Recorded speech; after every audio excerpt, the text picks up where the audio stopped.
ಸತ್ಯ ಸೆಂಟ್ರಲಲ್ಲಿ ಏನೇನೋ ಮಾಡೋರಂತೆ. ಇಲ್ಲೇ ಪಾರ್ಕ್ ಮಾಡಿಬಿಟ್ಟು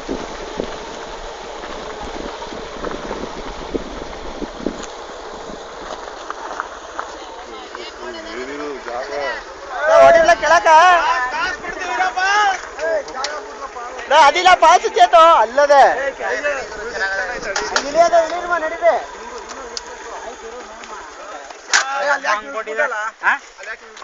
ಅಲ್ಲಿ ಏನು ಹೋಯ್ತಾನೆ ಇದೆಯಾ ಚೆನ್ನಾಗಿದೆ. ಇಲ್ಲ ಒಂದು ಕೆಲಸ ಮಾಡ್ರು ಇಲ್ಲಿ ನೋಡು ಇಲ್ಲಿಂದ ನಡ್ಕೊಂಡ್ರೆ ಕಾಲ್ ದಾರಿ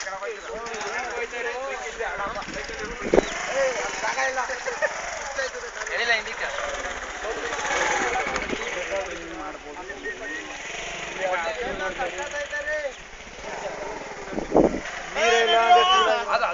ಮಾಡಬೇಡ ನಡ್ರಿ. ಆದ್ರೆ ಅದೊಂಥರ ವಿಚಿತ್ರ ಕಣ ನಾಯಕ, ಅದೊಂಥರ ವಿಚಿತ್ರ. ನಮ್ಗೆ ಸರಿ ಅದು ನಮ್ಮ ಆಫೀಸರ್ ಕರ್ಕೊಂಡ್ಲಿಕ್ಕೆ ನೀರು ಬರಲ್ಲ.